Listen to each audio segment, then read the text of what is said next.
هل هلالك يا هلا بك، هل هلالك يا رمضان، والله اشتقنا فرحنا بك، صوم وطاعة للرحمن، صوم وطاعة للرحمن، روحانية يومك الغير، والوعد باب الريان، والليالي فيها الخير، يا هلا بك يا رمضان، يا هلا بك يا رمضان. يا جماعة بجد انتوا مش متخيلين الايام دي والحاجات اللي بنحضرها قبل رمضان، يوميات رمضان، الحاجات دي الايام دي بتبقى حرفيا واكله حته من قلبي، وببقى متحمسه لكل حاجه بعملها وبشاركها معاكم.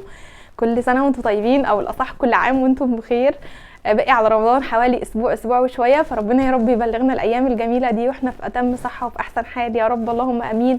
ويكون رمضان فرصه كده لكل حد عنده كرب، ربنا يفك كربه ويشفي كل مريض يا رب، اللهم امين. وزي ما بقول لكم وبوصيكم كل سنه وبوصي نفسي، نحاول نستغل رمضان على قد ما نقدر. كنت بزعل زمان قوي لما يعدي عليا رمضان وما اعملش فيه اي حاجه، حتى ممكن انسى ادعي لنفسي دعوه حلوه. فعايزين اخر يوم في رمضان هو ده الهدف بتاعنا، ان احنا نكون عملنا اللي نقدر عليه، ونكون مع الناس الفرحانه، الناس المزقططه ان هي عملت حاجه في الشهر ده واستغلته صح، ان هم يصلحوا من نفسهم. كنش مع الناس الندمانه اللي هي بتقول يا لهوي الشهر خلص انا ملحقتش اعمل اي حاجه، لان رمضان فعلا بيبدا بيخلص. شكرا. فيديو النهارده بقى هشارك معاكم فيه زي كل سنه اجواء رمضان في بيتي، بس السنه دي كان في معايا تحديين. اول تحدي ان انا كنت عايزه اعالج الغريزه الشرائيه اللي جوايا، وقلت انا مش هشتري اي حاجه السنه دي لديكور رمضان، لان رمضان لوحده ليه فرحه، والزينه والحاجات اللي بنحطها في البيت دي شعار من شعائر الفرحه جوانا.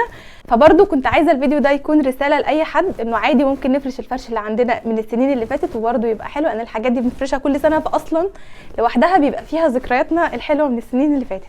تاني تحدي بالنسبه لي كان القطاقيط دول، ان انا اعرف اعملهم، لان السنه اللي فاتت جبت الخيوط وجبت الحاجات المعدن، لو انتم متابعيني كنت قلت لكم اللي بيتعمل بيهم الهلال والنجمه من المكرميه، وما لحقتش الوقت جري، والسنه دي برضو الوقت جري، بس قلت لا يا توشو هو تحدي هتعمليهم يعني هتعمليهم. وكنت بنيم العيال كل يوم واقعد اسهلل مع كوبايه شاي واتفرج على اي حاجه واقعد اعملهم. بجد فخوره بنفسي فخر العرب، والله العظيم فخوره بنفسي جدا ان انا عملتهم. على فكره انا ممكن اشتريهم، بس ليه انا بعملهم؟ الحاجات دي انا ببقى مبسوطه وانا بعملها، وبيبقى ليا كده نظره تامليه لبعيد، انه لما اكبر واعجز واشوفهم اتبسط وابقى مبسوطه ان انا كنت في يوم من الايام بعمل الحاجات دي، اوريهم لعيالي واحفادي. عارفين انتوا الحاجات دي؟ طبعا انا صورت لكم الطريقه بتاعتهم هشاركها معاكم في اخر الفيديو ده، بس قبل ما اشارك معاكم الطريقه تعالوا يلا نفرش البيت، علشان البيت قالع زلبطه والله بجد. نظفته وما فرشتش اي حاجه، قلت هفرش بقى كل الديكور والحاجات بتاعت رمضان معاكم، فيلا بينا. تعالوا بقى اقول لكم على اهم خطوه بالنسبه لي وبتفرق معايا نفسيا جدا كتوشو، اهم من اي تفريزات واي تحضيرات واي تجهيزات قبل رمضان، هي تنظيفه قبل رمضان. نظفوا البيت، الموضوع ملوش مقاييس معينه، بس انتوا شوفوا الحاجات اللي لما بتعملوها في بيتكم بتحسوا ان البيت نظيف ومرتاحين نفسيا اعملوها، لان البيت لما بيبقى نظيف بتحسوا ان الواحد نفسيته كده مرتاحه وقادر بقى يقعد يقرا قران يصلي، بتبقى بالك هادي كده ورايق. وعلى عامه يعني اليوم في رمضان بيبقى هادي وجميل ما شاء الله، فلما البيت بيبقى منظم على قد ما نقدر بيبقى حلو. فحاولوا بقى الاسبوع اللي باقي على رمضان ده رتبوا الهدوم، الادراج المكركبه امسحوا مسحه سريعه كده، الحاجات اللي بتفرق معاكم نفسيا في البيت. المهم انا عملت كده، وانا بعمل كده جمعت بقى كل الحاجات بتاعه الديكور وحاجات رمضان ونضفتها مسحتها كويس وحطيتها على السفره، بحيث ان انا لما الحاجات بتبقى مفروده قدامي كده بكون عارفه هحط ايه فين وليه. يعني حبيت ابتدي بالصاله، طلعت الكوشنز والكفرات بتاعه السنه اللي فاتت، مش السنه اللي فاتت، انتوا عارفين دي عندي من امتى؟ من السنه اللي قبل اللي فاتت او اللي قبلها تقريبا 3 سنين.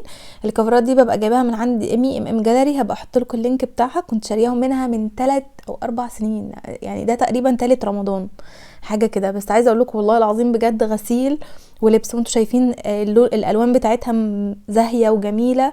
ده كنت جايباه السنه اللي فاتت وما كانش عاجبني شكله، بس والله شكله حلو، وانا ما كانش عاجبني. يا جماعه بجد البني ادم بيتغير بشكل تتخيلوا، يعني كل سنه تلاقي ممكن حاجه كانت عاجباكي قوي قوي السنه اللي فاتت، السنه دي لا عادي، اللي هو او حاجه ما كانتش عاجباكي السنه اللي فاتت السنه دي تبقى عاجباكي جدا. ففعلا الاذواق بتتغير.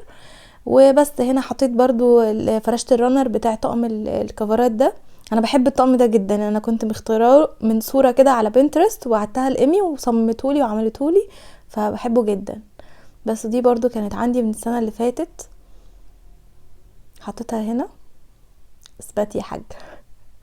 بس كده شويه حاجات بسيطه وتفاصيل بسيطه والله بتفرق. يعني عايزه اقول لكم انه الزينه والحاجات بتاعه رمضان دي نوع من انواع البهجه ومن شعائر الفرحه جوانا لرمضان، بس زادت او قلت صدقوني ما بتفرقش خالص، يعني كله زي بعضه.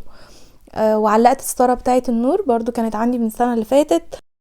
عايزه اقول لكم انا ستاره النور بعلقها ازاي. بصوا بفردها الاول على الماسوره كده بالطول، بخلي حد يمسكها قصادي، وما بين يعني وهنا مثلا بحط حته لزقه والفها على السلك ده وعلى الماسوره، وهنا برضو يعني اسيب مكان شويه واحط حته لزقه والفها على الماسوره وعلى السلك ده. بتبقى سهله وبيبقى في الفواصل بقى، شايفين الفواصل اللي هي زي دي هي دي اللي انا بحط فيها اللزق وبربط اللزق مع الماسوره. هبقى اوريها لكم بعد ما اعلقها. صراحه هي اكتر حاجه او عامه الاضاءات اكتر حاجه لما بتنور في البيت كده بتحسسنا فعلا باجواء رمضان. بصوا بقى من فوق ما بتبقاش باينه، انا شفت الحتت اللي بتبقى ورا دي هي دي اللي ببقى ملزقه فيها اللزق بتاع الستاره، فما بتبانش خالص. بصوا من ورا كده بكون لازقه حته لزقه فما بتكونش باينه، بيبقى شكلها حلو. تعالوا بقى اخدكم جوله سريعه كده في الصاله وبعد كده ندخل نفرش الليفينج. هل هلالك يا هلا بك، هل هلالك يا رمضان، والله اشتقنا فرحنا بك، صوم وطاعة للرحمن، صوم وطاعة للرحمن، روحانية يومك الغير والوعد باب الريان، والليالي فيها الخير، يا هلا بك يا رمضان، يا هلا بك يا رمضان. تعالوا بقى ندخل على الليفينج روم. المهم جبت البلانكت دي من الصاله كنوع من انواع التغيير وحطيتها هنا، وحطيت الكفرات بتاعه الكوشنز دي لبستها لهم. دي اللي امي بعتتها لي السنه دي، كلمتكم عنها الفيديو اللي قبل اللي فات.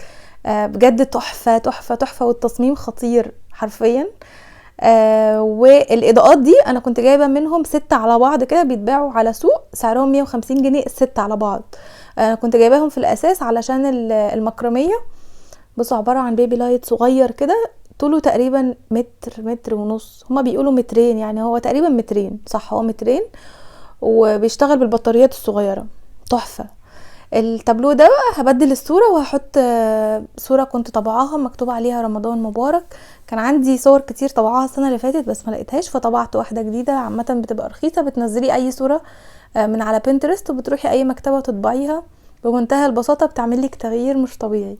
هل هلالك يا هلا بك، هل هلالك يا رمضان، والله اشتقنا فرحنا بك، صوم وطاعة للرحمن، صوم وطاعة للرحمن، روحانية يومك الغير والوعد باب. وحطيت هنا برضو واحده من الاضاءات دي، عايزه اقول لكم ان هم تحفه والله العظيم بجد حلوين قوي. واحلى ميزه فيهم ان هم مش بيشتغلوا بكهرباء وتوصيل سلوك والحاجات دي، فبتبقى سهله. اكيد البطاريات بتاعتهم مش بتعيش مده طويله، بس بجد شكلهم بيبقى حلو، بيبقوا سهلين جدا. حطيت واحده هنا، هما كانوا 6 فكل 6 دول وزعتهم في اماكن مختلفه. والمكرميات برضو انا اساسا في الاساس كنت جايبه الاضاءات دي علشان المكرميات، كنت جايباهم من على امازون، هتلاقوهم يعني كانوا 6 ب150. المهم بدات الف برضو الاضاءات حوالين المكرميه. عايزه اقول لكم البنات اللي دايما بيسالوا لي هنجيب وقت منين نعمل المكرميات والحاجات دي، مفيش دماغ ليها ومفيش وقت. والله العظيم انا اكتر واحده زيكم دايما بحس اللي هو انا مفيش وقت، مش لاحقه، بس دايما مش لاحقه اعمل حاجه يعني. بس دايما الحاجه بتبقى صعبه جدا جدا في نظرنا لحد ما نبتدي فيها. دايما هتلاقوا اي حاجه بنفكر فيها كتير صعبه بشكل لا تتخيلوا، اول ما تبداي فيها تحسي ان هي سهله. يعني دول اخدوا معايا 3 ساعات بس متواصلين، بس انا ما عملتهمش بال3 ساعات متواصلين، انا عملتهم على كذا يوم، كل يوم كنت باخد نص ساعه على حسب طاقتي بعد ما العيال يناموا واعملهم. فوالله حرفيا ما اخدوش اي وقت، وبصراحه النتيجه بالنسبه لي مرضيه بشكل لا تتخيلوه. احنا اللي بنحب نضيع وقتنا في حاجات كتير، يعني ممكن نقعد بالساعتين على الموبايل عادي جدا، بس نعمل في الساعتين دول حاجه او نتعلم فيهم حاجه تفيدنا لا، بتبقى تقيله قوي على قلبنا. المهم دول كانوا احلى حاجه عملتها السنه دي. على فكره انا ما كنتش اصور فيديو اجواء رمضان السنه دي خالص، قلت انا كده هفرش الفرش بتاع السنه اللي فاتت فما فيش جديد. بس اللي شجعني وحمسني ان انا اشارك معاكم فرش رمضان هو المكرميات دي. ويا رب الفيديو يكون ملهم ليكم او فاتكم باي حاجه وشجعكم. افرحوا وفرحوا ولادكم بابسط التفاصيل، والله العظيم الحاجات دي فعلا بتفرق. انا بعد ما فرشت البيت نضفته تنظيفه على قدي وفرشته كنت حاسه ان انا مبسوطه وراحه نفسيه لا تتخيلوها. يعني احلى نسكافيه شربته في حياتي كان النسكافيه اللي شربته بعد ما نضفت البيت وفرشت فرش رمضان كده، واللي هو بس بقى خلاص انا عايزه رمضان يبقى بكره. هل هلالك يا هلا بك، هل هلالك يا رمضان، والله اشتقنا فرحنا بك، صوم وطاعة للرحمن، صوم وطاعة للرحمن، روحانية يومك الغير والوعد باب الريان، والليالي فيها الخير، يا هلا بك يا رمضان، يا هلا بك. البلكونه بقى بصوا مهما طلعت حاجات جديده، حاجات الوانها شيك، حاجات حلوه، بحب اعلق في البلكونه دايما الحاجات اللي بتبقى بشكل الخياميه، الزينه بتاعه الخياميه. بصوا بجد كل الحاجات اللي طالعه شيك وبتبين رمضان برضو حلوه، بس الخياميه هي اكتر حاجه راسخه كده في دماغنا من واحنا صغيرين. خياميه اول ما بتشوفيها كده بس شكرا رمضان. وفرع النور ده كان عندي برضو من السنه اللي فاتت، لونه اسود فما بقاش باين في الحديد. هبقى اوريها لكم بقى الزينه بعد ما علقتها في البلكونه الفيديو الجاي. تعالوا بقى اقول لكم على المكرميه عملتها ازاي. استخدمت الخيوط دي، انا كنت جايبها من السنه اللي فاتت. الخيوط دي خيوط اللي هي القطن، بس عامه اي خيوط مكرميه هتنفع. وعلشان اعمل شكل النجمه وشكل الهلال، عارفين ان الاسلاك دي هو بيبقى سلك بس في منه سميك وفي منه رفيع زي ده رفيع قوي. الاسلاك دي دايما بيجيبوها الناس اللي بيعملوا اكسسوارات وحاجات من دي. كنت بتفرج على ريهام سعيد بالليل. المهم هي اكتر حاجه بتتشكل معاكي بسهوله وبيبقى شكلها حلو، بس هاتوا السلك السميك. اكيد في افكار تانية نعمل بيها الحاجات دي، بس دي الفكره اللي جت في دماغي من السنه اللي فاتت وانا نفسي اعملها كده. بس بعد كده ببتدي الف على السلك ده بالخيط بتاع المكرميه، بس علشان السلك ده كان ضعيف قوي فلفيت لفتين خيط فوق بعض علشان تدي سماكه شويه للنجمه، عشان ما تبقاش واقعه على نفسها. وكان مغمن على نفسها في الاخر شويه، بس بدات تظبط لما ظبطتها وعلقتها على الحيطه بدات تظبط. بصوا لفيت خيط، انا لفيت على النجمه تقريبا 3 مرات، والهلال لفيت الخيط على بعضه مرتين علشان السلك اللي انا كنت عامله بيه الهلال كان سميك شويه. المهم او هبتدي بقى اعلق الخيوط اللي بتبقى نازله كده من المكرميه. بصوا بهذه الحركه الخيط ده بيكون عباره عن او مقاسه بالظبط 2 او 2.5 متر، وبتقسميه نصين، يعني بتعمليه كده على بعضه علشان تعرفي تعلقيه بالشكل ده. بس طول الخيط نفسه كطول كله بيبقى كام؟ بيبقى 2 وربع 2.5 متر في الحدود دي، علشان لو انت هتعملي بقى منه في اشكال تانية. على فكرة ممكن تستكفوا بالخطوات دي وتعلقوا بس الخيط كده وتوقفوا على الخطوة دي، برضو بيبقى شكلها تحفة. لو انتوا ملكوش بقى في العقد بتاعة المكرمية وحاسين ان هي رخمة او ناسيينها او مش قادرين تعملوها، ممكن توقفوا على الخطوات دي. بجد بجد شكلهم تحفة كده. انا عادي كان ممكن اوقف، بس يعني انا قلت اتفزلك بقى بما ان انا فقيقة قوي وبعمل. واول ما بدأت بالهلال واكتشفت ان انا في حاجات كتير قوي ناسياها. انا ما اشتغلتش مكرمية بقالي سنة، والله سنة. المهم اللي شاركته معاكم هو النجمة. عملتها ازاي؟ قسمت الخيط ثلاث اقسام، بس 3 اقسام يكونوا قد بعض. يعني عدد الخيط اللي على اليمين اللي انا طلعته على اليمين نفس قد عدد الخيط اللي طلعته على الشمال قد اللي في النص. وابتدي بقى اخد الخيط من تحت كده واعمل عليه عقد. والعقد طالما انتي نازله كده بتبقي عاملاها رقم 4، بس رقم 4 معدول. شفتوا؟ ركزتوا؟ انا حاسه الفيديو ده مش تعليمي قوي، بس انا بحاول اوريكم الخطوات، فالناس اللي عندها خلفيه عن المكرميه هيبقوا فاهمين اللي انا بعمله. الناس اللي لسه هتتعلم جديد هتبقى حاسه الموضوع صعب. انا مهما اوصف لكم مش هقول لكم. انا اول ما بدات اعمل المكرميه دي كنت حاسه الموضوع مش صعب، انا كنت حاسه ان هو حاجه شبه مستحيله. بجد كانت بالنسبه لي صعبه قوي، وايه العقد دي وبتعملوا العقد دي ازاي؟ بعد كده اكتشفت ان هي عباره عن طريقتين للعقد، بتجيبيها كده تجيبيها كده بتطلع لك الشكل اللي انت عايزاه. فاكتشفت بعد كده كمان المكرميه اسهل من الكروشيه. يعني المكرميه انت بتشوفي طالما عارفه عقدتين في دماغك اللي هما الاساسيتين دول، فاول ما تشوفي اي شكل تقدري تعمليه. بصوا بقى لما نيجي نعكس الخيط، هو الخيط اللي مشينا بيه هنفضل برضو نلف عليه الخيط واحنا راجعين، بس هنعكس هتحسوا انه رقم 4 بقى بالمقلوب، صح؟ بقى مقلوب. علشان تيجي الناحية دي وتبقى نفس الظبطة بتاعة الخيط. يا رب تكونوا فاهمين انا بتكلم في ايه. انا حاسة ان انا شرحي نيلة خالص، بس كنت متحمسة قوي وانا بعملهم. انا بجد يكفيني سعادتي وانا بعمل الحاجات دي، كنت مبسوطة قوي. انا عارفة انتوا دلوقتي تقولوا عليا ان انا مجنونة، بس فعلا كنت مبسوطة قوي وانا بعملهم ومتحمسة كده بقى، اللي هو ياه انا عملت زينة رمضان بنفسي. وبحب اعمل الحاجات دي زي ما قلت لكم علشان تبقى ذكرى كده لولادي ولنفسي. والله عارفين انا كمان كام سنه كده او كل سنه، يعني انا لما ببص المكرميه الكبيره اللي عملتها عندي، اللي انا اصلا مش فاكره انا عملتها ازاي، انا عملت دي ازاي، بقعد ابص انا عملت دي ازاي اصلا. فوالله كل حاجه بتبقى بسيطه، فانا مش واخده الموضوع بقى تعليمي وان انا بقول لكم خطوات ومظبوطه، بس الحاجات اللي انا بعملها معاكم دي لو انتوا ليكوا في المكرميه هتبقوا فاهمينها وعارفين ان انا عملت الخطوات الحمد لله صح. تعالوا بقى هقول لكم على فكره سهله وبسيطه بشكل لا تتخيلوه، لان انا وانا بعمل المكرميه عماله اقول يا ربي افرض حد شافني وانا بعملها وحس ان هي صعبه قوي بالنسبه له.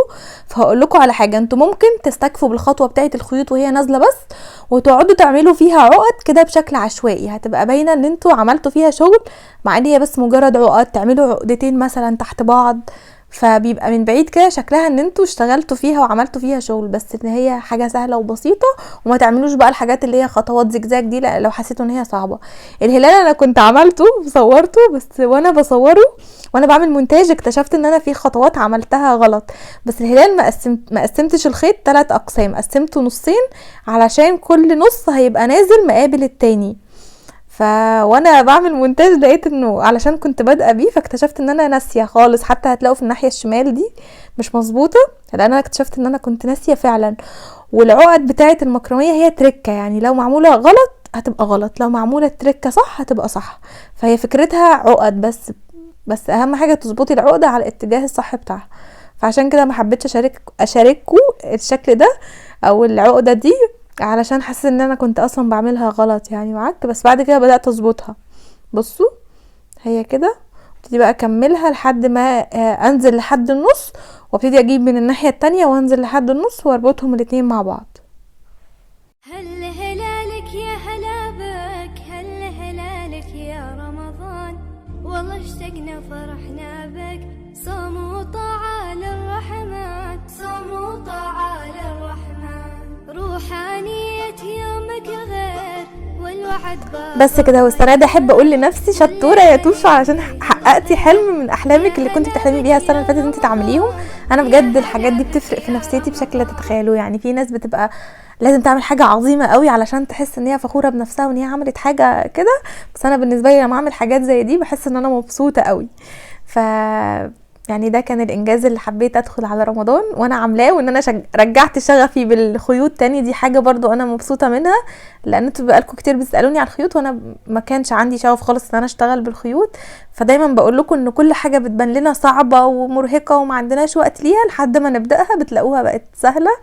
ودي كانت اجواء رمضان في بيتي السنه دي. يا رب تكونوا اتحمستوا من الفيديو وشجعتكم ان انتوا تقوموا تعملوا تفاصيل في بيتكم وتفرحوا، وشغلوا بقى رمضان جانا وحوي يا وحوي، واعملوا اجواء حلوه، فرحوا نفسكم وفرحوا ولادكم. كل سنه وانتم طيبين، واشوفكم الفيديو الجاي على خير. مع السلامه.